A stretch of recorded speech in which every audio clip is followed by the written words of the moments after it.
मैले जीवनमा एउटा टिकटक मात्र बनाएको छु जो व्यक्तित्व मेरो छेउमा हुनुहुन्छ। हामी लन्डन सुटिङ गर्न गएको थियौँ, सम्हालिन्छ कहिले मन भन्ने सिनेमाको। कहिले पनि टिकटकलाई नराम्रो भनेको छैन। सायद टिकटक नभइदिएको भए जति यो 1 वर्षको लकडाउन भयो धेरै मान्छेहरू डिप्रेसनमा जानुहुन्थ्यो होला। लाई जुन कुरा सही लाग्छ त्यो मलाई लाग्नुपर्छ भन्ने पनि छैन। हैन, मलाई यो क्वेशन आउँथ्यो, हजुरबाटै आउँथ्यो भन्ने पनि मलाई थाहा थियो। या फेरि मलाई जे सही लाग्छ वर्षालाई सही लाग्छ भन्ने पनि छैन र तपाईँहरूलाई त्यो सही लाग्नै पर्छ भन्ने पनि छैन। तर म टिकटकको विरोधी चाहिँ होइन।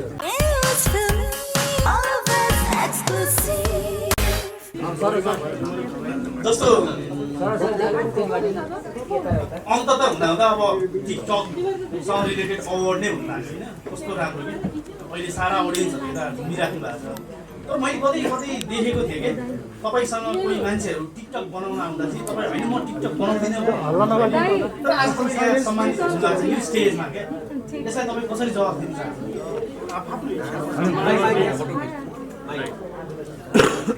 तपाईँ इच्छा चाहिँ नहो किन होइन?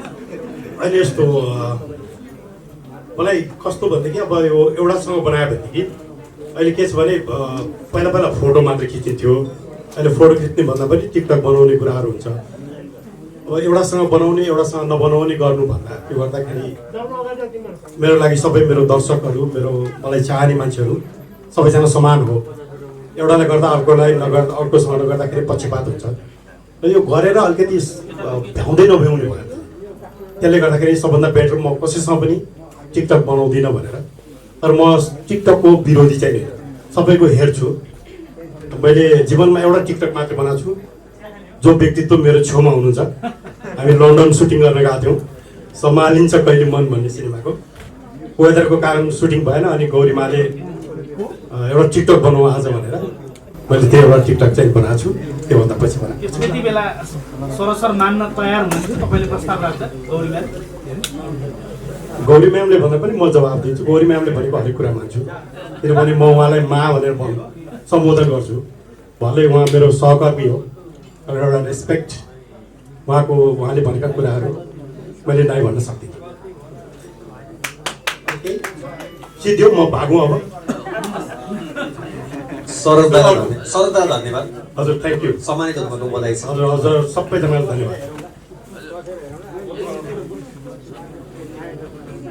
अब यही क्वेसन एक्चुअली मैले वर्षाजीलाई गरेँ। सबभन्दा सुरुवातमा फिल्मी कलाकारले टिकटक बनाउनु हुँदैन भनेर विरोध गर्ने वर्षाजी त्यसपछि टिकटकमा आउनुभयो र अहिले टिकटक स्टारको जज हुन आइपुग्नुभयो। भनेपछि तपाईँलाई त सुरुमा दिएको अभिव्यक्ति मैले गलत दिएछु भन्ने लाग्छ या वर्षा शिवाकोटी आफै चेन्ज हुनु भएको या नहुने अवस्थाहरू चेन्ज हुनु भएको? हैन, मलाई यो क्वेशन आउँथ्यो, हजुरबाटै आउँथ्यो भन्ने पनि मलाई थाहा थियो। एकचोटि मैले सुरुवाती दिनमा जुन टाइममा एकदमै टिकटक त्यतिखेर टिकटक पनि होइन म्युजिकली भन्ने थियो होला नाम पनि होइन।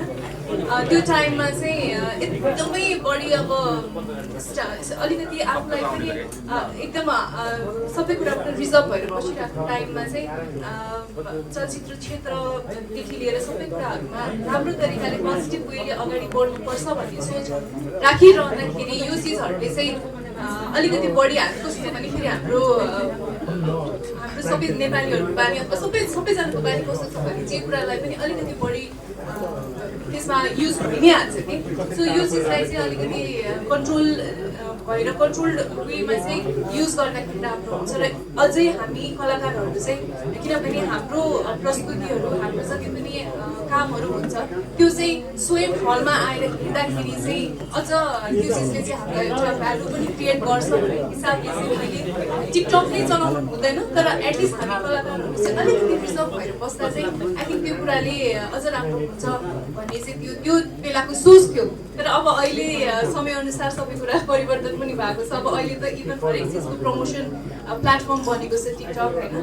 म्युजिक भिडियोहरू गर्दाखेरि पनि सुरुमा टिकटकहरूबाटै प्रमोसन स्टार्ट हुन्छ। सो अब यो चाहिँ समयअनुसार चल्नुपर्छ भन्ने कुरा नै छ।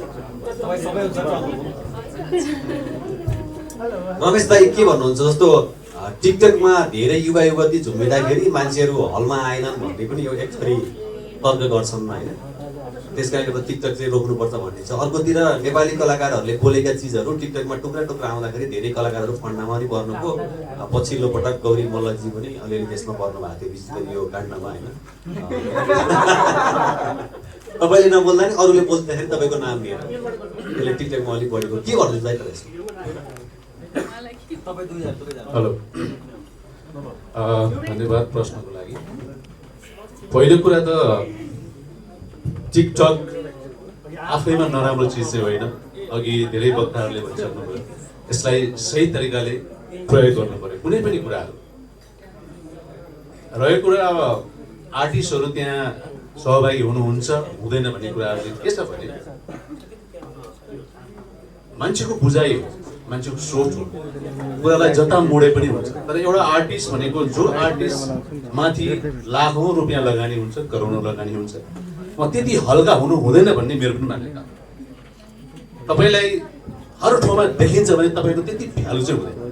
त्यस कारण त्यो चिजलाई अलिकति ध्यानमा राखेर यदि तपाईँ साँच्चै नै नेपाली चलचित्र क्षेत्रलाई माया गर्नुहुन्छ, तपाईँ नेपाली चलचित्रको भलो चाहनुहुन्छ, तपाईँ व्यवसायिक कलाकार बन्न चाहनुहुन्छ भने अलिकति रिजर्भ चाहिँ भन्नुपर्छ। तपाईँले गरेका हरेक एक्टिभिटिजहरू टिकटक बनाइराख्नु हुँदैन, त्यो चाहिँ त्यसको चाहिँ म चाहिँ खिलाफमा हुँ। रहेको कुरा अब हामीले जुन अहिले कार्यक्रमको आयोजना गरिरहेका छौँ यो त ट्यालेन्ट हन्ट हो नि। यसलाई यो नराम्रो लागेको भए, यो गलत हो भनेर मेरो मानस प्रवृत्तिमा त्यो किसिमको चाहिँ चिज बसेको भए मैले हुन्छ म यो कार्यक्रममा सहभागी हुन्छु भनेर कहिले भन्दैन। त्यसले गर्दाखेरि म जहिले पनि टिकटक भनेको एउटा ट्यालेन्ट क्रिएटिभ काम हो, त्यसलाई सही तरिकाले युटिलाइज गर्नुपर्छ भन्ने मेरो भनाइ हो र त्यही विषयलाई लिएर हामी आज यहाँ छौँ। धन्यवाद। रमेशजी, मेरो एउटा जिज्ञासा, गौरी दिदीको लन्डनदेखिको टिकटक यात्रा कस्तो चलिरहेछ त्यो पनि मैले सँगसँगै सोधेँ रमेशजीलाई। दबजी, यहाँले ऐश्वर्य भन्ने सिनेमा बनाउनु भएको छ, निकै महँगो बजेट तिरेर। हजुर, यहाँका सिनेमाको 15-30 सेकेन्डदेखि 3 मिनटको भिजुअल काटेर हालिन्छ टिकटकमा र ती लाखौँलाई पुर्याइन्छ। तर त्यसको रोयल्टी तपाईँले 1 पैसा पाउनु हुँदैन। नेपालमा चाहिँ गैर कानुनी हिसाबले अहिले पनि टिकटक चलिरहेको छ यो हाम्रो भिजुअल सिनेमाहरूको सम्बन्धमा। त्यसमा तपाईँहरूको आवाज छ, त्यसमा तपाईँको ध्यान पुगेको छ कि छैन र यसमा तपाईँहरू कतिको फाइदा भइरहेको? धन्यवाद डबु सर, तपाईँको एकदमै सान्दर्भिक प्रश्न। पहिलो कुरा त म जतिखेर मेरो करियर सुरु गर्दाखेरिको यो प्रविधि विकास भएको थिएन अनि म बिचमा केही ग्याप भएँ, आएर फेरि चलचित्रमा काम गर्न थालेँ। ऐश्वर्य भने मेरो डेफिनेटली पहिलो चलचित्र मैले एज अ निर्माण गरेँ। मलाई त्यतिखेर यो प्रविधिको बारेमा त्यति म युज टु थिइनँ। जब मैले यो चलचित्र बुढा सुब्बालाई बेचेँ, त्यो मेरो सबभन्दा मिस्टेक होला सायद। उहाँले चाहिँ के गर्नुहुँदो रहेछ भने मलाई थाहा पनि थिएन, उहाँले चाहिँ 49 वर्षलाई लिनुहुँदो रहेछ। त्यसपछि जति पनि टेलिभिजन राइट, जति पनि राइट छन् उहाँले सबै लानुहुँदो रहेछ। त्यसमा अब चाहिँ म यही कार्यक्रम मार्फत पनि भन्छु कि एक्चुअली सोच्नु होला, किन 45 लाखको लोभमा चाहिँ तपाईँले सम्पूर्ण यो राइटहरू नबेच्नुहोस्। हामी त एज अ निर्माता अहिले पनि पीडित छौँ नि। देख्छु म एकदमै राम्रो भइरहेछ, तर हामीले रोयल्टी 1 रुपियाँ पाउँदैनौँ। अब मिस्टेक मेरो भइसक्यो, त्यसले गर्दाखेरि म कसैलाई दोष दिन्न। समयले मलाई सिकाएको छ, अब नेक्स्ट प्रोजेक्टमा चाहिँ म त्यस्तो गर्दिनँ। धन्यवाद। अहिलेको प्रश्न कस्तो चलिरहेछ तपाईँको यात्रा? मलाई हेर्दा थाहा हुँदैन यात्रा कस्तो चलिरहेछ। तपाईँको केही फरक आउँछ जस्तो लाग्यो यो विषयमा? प्रश्न के थियो नि? टिकटक यात्रा कस्तो चलिरहेछ? यस्तो लन्डनमा पनि अब एभ्री डे सुट त हुँदैन थियो होइन। अनि फेरि कहिलेकाहीँ अब हामी विदेशमा जाँदाखेरि आफ्नो देशभन्दा बाहिर अर्कै किसिमको दृश्यहरू देख्दाखेरि अर्कै रोमाञ्चहरू भइराखेको हुन्छ जस्तो होइन। अनि त्यो अवस्थामा ल टिकटक अकाउन्ट खोलाउँ न त, पूजाले बनाइरहेको थिएँ। अनि उसलाई हेरेर रमाइलो हुँदो रहेछ यो काम, ल गरौँ त भनेर त्यो रमाइलोको लागि गरेको। अनि त्यो म एकदमै एभ्री डे टिकटक चलाउने मान्छे चाहिँ होइन, तर कहिलेकाहीँ मुड बन्यो भने चाहिँ म पनि पोस्ट गरिरहेको छु कहिले। मलाई रमेश सर, रमाइलो लाग्छ। शेखरजीलाई मेरो क्वेसन छ मित्र, जस्तै यहाँले कार भन्नुभएको छ, त्यसपछि गएर मोटरसाइकल भन्नुभएको छ। आजकल 7-8 लाखदेखि नै कार आउँछ, 8-10 लाख 12 लाखमै कार पनि पाइन्छ। तपाईँले दिन खोज्ने कार कति लाख कति? हाम्रो 35 लाखको कार जस्तो। अहिले टिकटकको कुरा गर्दा गर्दै जब कलाकारहरू तपाईँहरू हुनुहुन्छ होइन, अहिले कलाकारहरूले टिकटक खेल्दा चलचित्र घरमा दर्शक कमी भयो भनेर चाहिँ सम्पूर्ण जस्तो तपाईँहरू 3जना चाहिँ एक साइडमा देखियो अब नेपाल सरकारले सञ्चार मन्त्रालयले पनि यसलाई अलिकति कडा रूपमा लाँदैछ, तर तपाईँको यसको निर्णायकहरू हुनुहुन्छ। अब मैले भन्न खोजेको तपाईँको कलाकार सङ्घको उपाध्यक्षज्यूले चाहिँ यो किसिमले कलाकारहरूले टिकटक नखेलिदिनु, त्यसले चाहिँ चलचित्र घरमा दर्शकहरू कम जान्छ। जस्तो तपाईँलाई मोबाइल हेर्नु पाएपछि तपाईँको सिनेमा हलमा किन हेर्ने, यो विषयमा चाहिँ तपाईँहरूको के बताएको छ गौरी दिदी, वर्षा? किनभने कलाकारलाई मोबाइलमा हेर्न पाएपछि घर चलचित्र घरमा किन हेर्ने भने? म तिनैजना आदरणीय दिदी, म सबैको प्रतिनिधित्व बोल्छु। मेरो डे फर्स्टदेखि भनाइ नै यही हो, मैले कहिले पनि टिकटकलाई नराम्रो भनेको छैन। सायद टिकटक नभइदिएको भए जति यो 1 वर्षको लकडाउन भयो धेरै मान्छेहरू डिप्रेसनमा जानुहुन्थ्यो होला। यो एउटा यति मनोरञ्जनात्मक हिसाबले चाहिँ मान्छेले युज गरिरहेछन्, त्यसमा हालाकि 2-4 अपवाद भन्ने कुरा जहाँ पनि हुन्छ भनौँ। केही मान्छेले त्यसलाई मिसयुज गर्यो, केही मान्छेले गलत कुरा भयो, केही मान्छेले धेरै नराम्रो, कतिले लाइभ आएर सुसाइड पनि गर्यो होइन। त्यसै गर्दाखेरि राम्रो चिज हो यो, तर कलाकार जसलाई पे गरिन्छ, जसलाई कलाकारलाई चाहिँ दर्शकहरू हलसम्म आएर हेर्नुहुन्छ, उहाँहरूले चाहिँ अलिकति त्यो मूल्य र मान्यतालाई ध्यानमा राखेर त्यति हल्का नभइहाल्ने हो कि भन्ने मेरो विचार हो। त्यो अहिले पनि हो, त्यो हिजो पनि त्यही थियो, आज पनि त्यही छ। त्यसैले हामी यहाँ छौँ कि हामी यसलाई टिकटकलाई नराम्रो होइन कि मर्यादित तरिकाले एउटा ट्यालेन्ट हटको हिसाबले चाहिँ हामी मतलब एउटा चाहिँ राम्रो एउटा प्लेटफर्मको रूपमा चाहिँ यसलाई हामी परिमार्जित गर्नको लागि त्यो जिम्मेवारी हामीले लिन सहज रूपमा स्वीकारेको। यो हलुकाको अर्थ चाहिँ के होला रमेश सर? हलुका इन द सेन्स कस्तो भने, अब फरक कोणजी, तपाईँ कुनै पनि कलाकारलाई कहाँ देखौँ भन्ने एउटा, किनभने एउटा आर्टिस्ट भनेको त हटमा देखिनु हुँदैन। तपाईँ टिकटकमा अहिले मैले हेर्छु, म पनि धेरै टिकटक हेर्छु, हालाकि म बनाउँदिनँ। अघि सरोज दाइलाई भने जस्तै क्वेसन मलाई पनि लागु हुन्छ, मलाई फोटो खिच्छु तर टिकटक नबनाउनुहोस् भन्छु। तर हल्का भने कस्तो भने, एउटा कलाकारले तपाईँले जे गर्नुहुन्छ बिहानदेखि बेलुकासम्मको तपाईँको दिनचर्यालाई तपाईँ टिकटक बनाउनुहुन्छ, त्यो राम्रो भएन। किनभने तपाईँमाथि एउटा निर्माताले, म एज अ निर्माता पनि बोलेको, तपाईँमाथि एउटा निर्माताले विश्वास गरेर लगानी गर्छ र तपाईँलाई फ्रीमा मोबाइलमा एप्समा हेर्न पाइन्छ भने को दर्शक हलमा जान्छ? यो अलिकति निर्माताको पीडा पनि हो, मैले बोलेको एज अ कलाकार बोलेको होइन। धन्यवाद। रमेश दाइ, निर्माताको हिसाबले पनि अझ पछिल्लो समय ट्रेन्ड हेर्नु भएको छ, निर्माताहरू आफ्नै कलाकारलाई मेरो गीतको टिकटक बनाइदिए, फलानाको टिकटक बनाइदिए, ढिस्कानाको टिकटक बनाइदिए, यति पेमेन्टमा टिकटक बनाइदिए, उति पेमेन्टमा टिकटक बनाइदिए भनेर बार्गेनिङ सुरु गर्नुहुन्छ। अब यसलाई चाहिँ कसरी लिने? निर्माताले त्यही चाहिरहनु भएको छ अथवा केही फरक खोजिरहनु भएको छ? टिकटकलाई एउटा मार्केटिङको हिसाबले युज गर्न मिल्यो नि। टिकटकका पनि कति स्टार हुनुहुन्छ, कति उहाँहरूको चाहिँ फ्यान फलोइङ छ, मैले त त्यो एप्रिसिएट गर्छु, राम्रो कुरा हो। उहाँ यति ट्यालेन्टेड हुनुहुन्छ, हामी सायद उहाँहरू लगेर फिक्का छौँ। त्यसै गर्दाखेरि त्यो चिजलाई एउटा पब्लिसिटीको माध्यममा हामीले म पनि भोलि प्रयोग गर्छु। मैले सिनेमा बनाएँ भने मैले टिकटकमा जसको फ्यान फलोइङ बढी छ, जो स्टार हुनुहुन्छ, उहाँलाई प्रयोग गर्छु। त्यो त कमर्सियल व्यवसायिक हो नि। तर आर्टिस्टको विषयमा बोलिरहेको छु मैले, एउटा निर्माताले त्यो माथि विश्वास गरेर लगानी गर्छ भनेदेखि अलिकति रिजर्भ त हुनुपर्छ कि भन्ने मेरो सोच हो।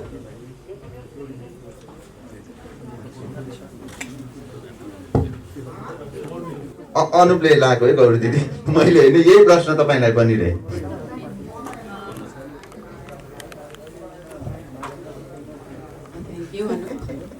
मलाई चाहिँ के लाग्छ भने हरेक मान्छेको आफ्नो सोच हुन्छ।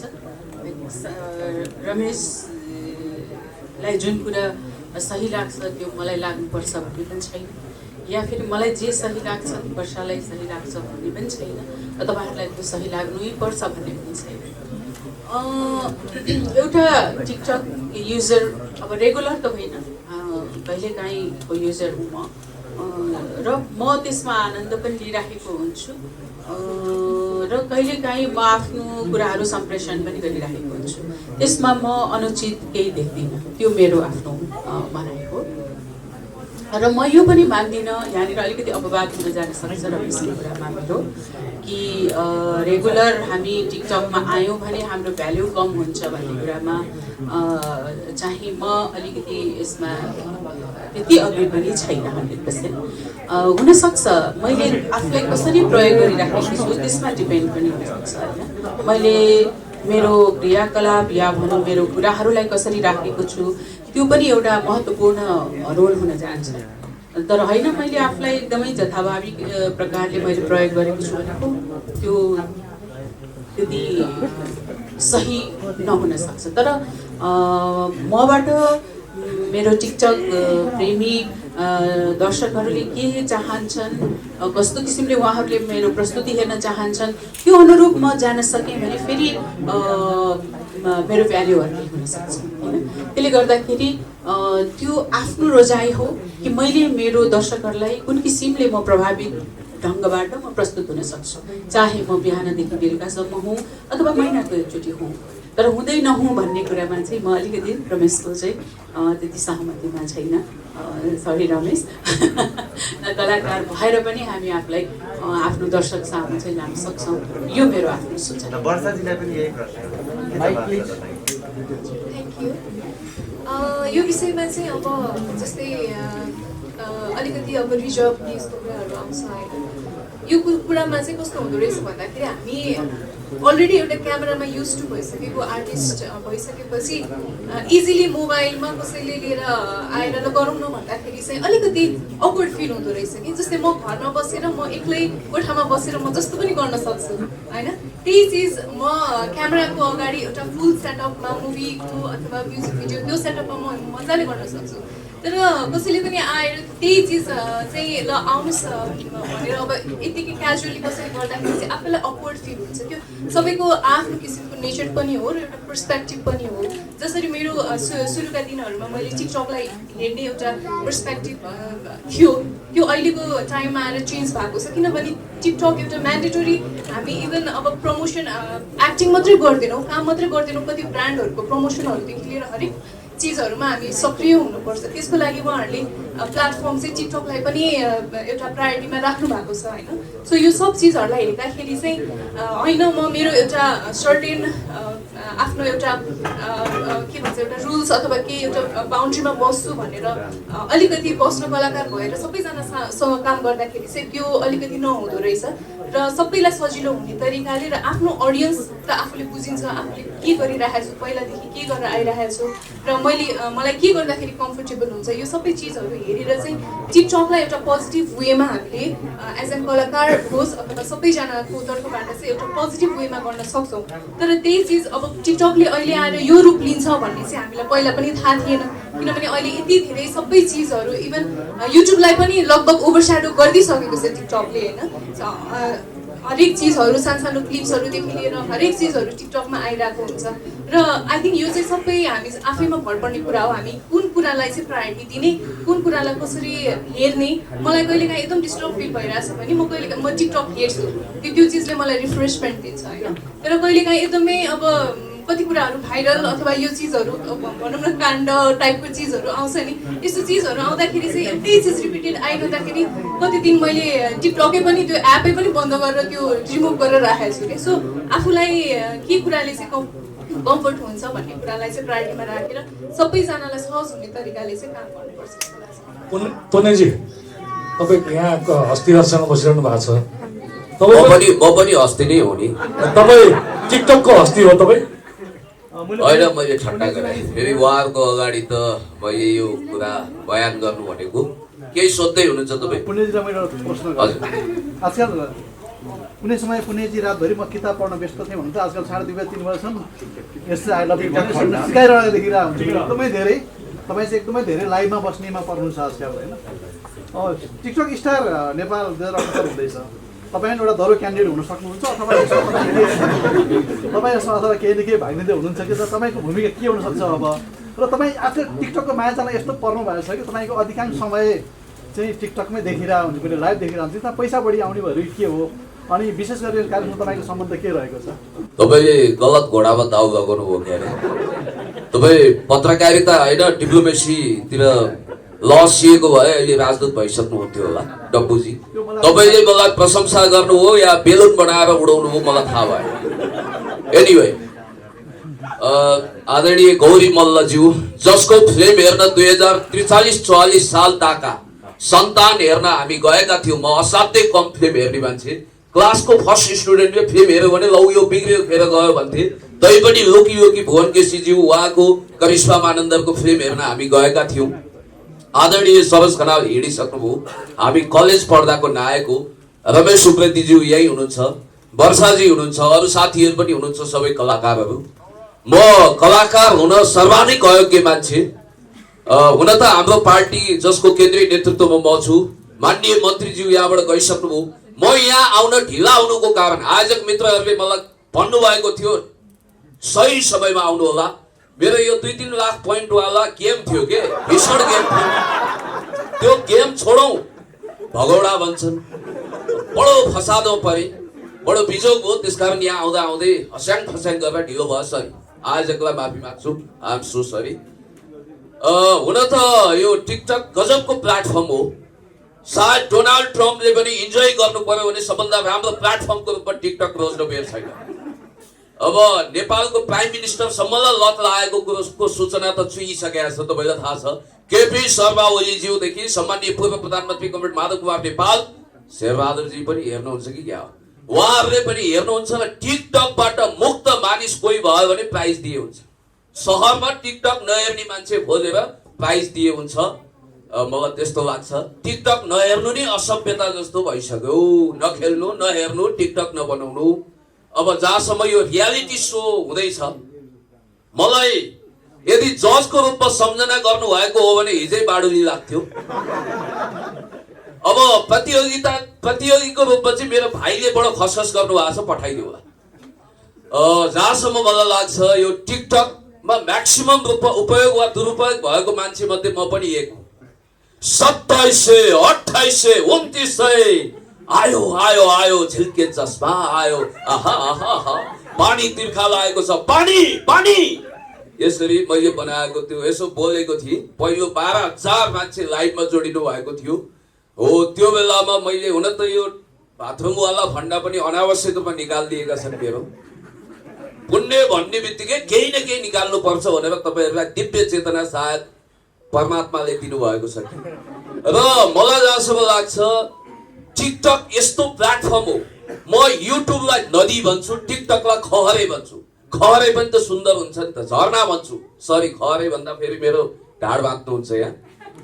टिकटक झरना हो भने युट्युब नदी हो। युट्युब नै टिकटकको प्रमुख स्रोत हो। यो बीचमा कसैले गोरु बेचेको छैन भन्छ भने म आइडियाज अफ जस्टिसका लेखक अमर्त्य सेनको एउटा भाषा प्रयोग गर्न चाहन्छु। सोसियल मिडियाले अहिले कर्पोरेट हाउसहरूलाई भूत बङ्गला जस्तो बनाइसकेका छन्। तपाईँ आज ठुला बिग हाउसहरू, सरी टु से, या बिग हाउसको मित्रहरू पनि हुनुहुन्छ, मलाई थाहा छ। आज मेन स्ट्रिम मिडिया भनेको सोसियल मिडिया भइसकेको छ। यो कुरालाई तपाईँ अस्वीकार गर्न सक्नुहुन्न। र टिकटकमा जति पनि युजर साथीहरू हुनुहुन्छ, आजकल ट्याप ट्याप ट्याप ट्यापको रोग सबैलाई लागेको तपाईँहरूलाई थाहा छँदैछ। त्यसैले टिकटकलाई तपाईँ मन पराउनुहोस् या मन नपराउनुहोस्, तर अस्वीकार गर्न सक्नुहुन्न। यो आजको रियालिटी हो। त्यस कारणले गर्दाखेरि देश जनता विकास समृद्धिको पक्षमा पनि वकालत गर्ने सबभन्दा महत्त्वपूर्ण प्लेटफर्मको रूपमा मैले टिकटकलाई हेरेको छु। र टिकटक मेरो लागि रेस्टिङ प्लेस पनि हो। तपाईँले जहाँसम्म किताबको कुरा गर्नु हो, 40 कटेपछि रमाउला भन्ने गीत मैले पनि सुनेको छु। म पनि 40-45 वर्षको भइसकेँ। त्यसपछि मैले भन्ने कुरा के भने पढाइमा एउटा PhD को लेभल भयो। अब कति किताब पढ्ने गाँठे, कहिलेकाहीँ टिकटकमा पनि रमाउनु पर्छ भन्ने मलाई लागेको। Thank you. एकचोटि तपाईँले जजलाई नै मिस कल गर्नु पर्ला, आयोजकलाई नै, र यसको बारेमा डिटेल्स दिनु पर्ला। त्यसो भए मैले उहाँहरूपट्टि फर्केँ। Thank you. काण्ड पुग्यो होइन? Thank you. र जय किशनजीको फिल्म हेर्न जाँदा टिकटक काण्ड अब धुम 5 मा प्रयोग गर्नेवाला हुनुहुन्छ। जयजी र मेरो बीचको जुन ढङ्गको एउटा टग अफ वार थियो, त्यो पनि समाप्त भएको छ। म मिठाई बाँड्दैछु, आउनु होला।